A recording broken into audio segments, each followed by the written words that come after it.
The Pedestrian stands as a short story penned by American science fiction writer Ray Bradbury. Originally published in 1951 within the pages of the news magazine The Reporter, it subsequently found its place in Bradbury's anthology, The Golden Apples of the Sun.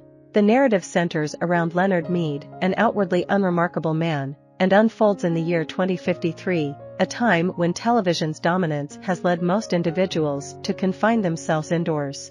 In this era, Leonard defies convention by indulging in nightly strolls through the dilapidated city, a perplexing habit to those around him.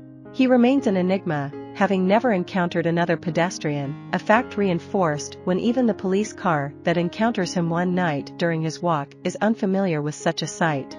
This encounter sets in motion a sequence of events that places Leonard in peril within a society that cannot fathom those who deviate from the norm. The story delves into themes like the perils of unchecked progress, society's treatment of outsiders, and the potential for technology to morph from a servant into a menace. The Pedestrian is often regarded as a precursor to Bradbury's seminal work on a dystopian future, Fahrenheit 451. The story underwent adaptation into an episode of the Ray Bradbury Theatre in 1989, with David Ogden Stiers portraying Leonard.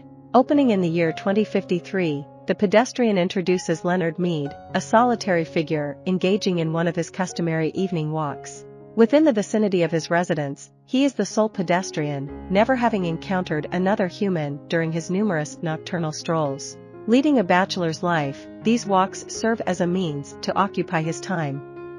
Leonard finds intrigue in peering into illuminated windows along his route, capturing fleeting glimpses of life's activities within. He pauses, observes briefly, and then moves on, avoiding startling the occupants.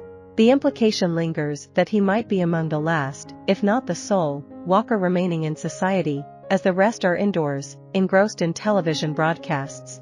The cityscape outside paints a picture of decay, with damaged streets and unrepaired sidewalks contributing to its worn-down appearance.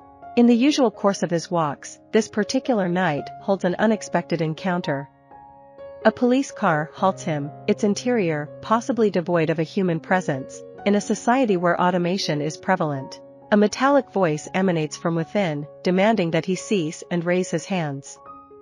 Despite his attempts to clarify his actions, the car issues a threat of gunfire if he doesn't comply. Mead ponders the possibility that this might be the sole remaining police car in the city, given a recent reduction in the force following an election, from 3 to just 1 officer.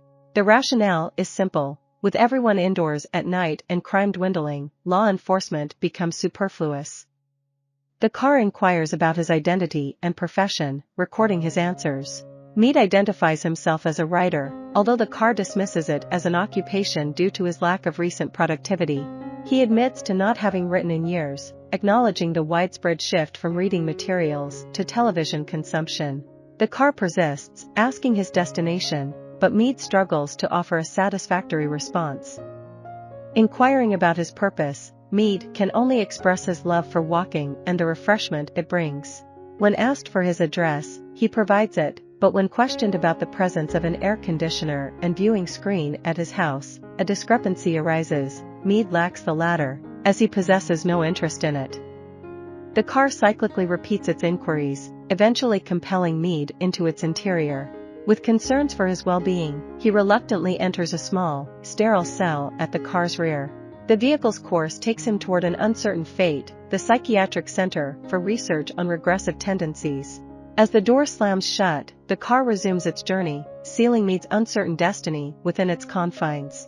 As they pass his house, Leonard voices his protest, but there's no response, and Leonard Mead is carried away. Ray Bradbury, an accomplished American short story writer, novelist, and screenwriter, left an indelible mark on literature with 27 novels and over 600 short stories produced throughout his extensive 6-decade career. Regarded as one of the most influential science fiction authors of the 20th century, his notable creations encompass Fahrenheit 451, Something Wicked This Way Comes, The Martian Chronicles, and the coming-of-age masterpiece Dandelion Wine. Many of his literary works have been adapted into films, television shows, and radio broadcasts. In 2004, he was honored with the National Medal of Arts, and in 2007, he was recognized with a Pulitzer citation for his lifelong contribution. His legacy is widely celebrated, with the annual presentation of the Ray Bradbury Award for Excellence in Screenwriting as a testament to his enduring influence. I hope you enjoyed this video. Leave a like if you did and be sure to subscribe. Thank you.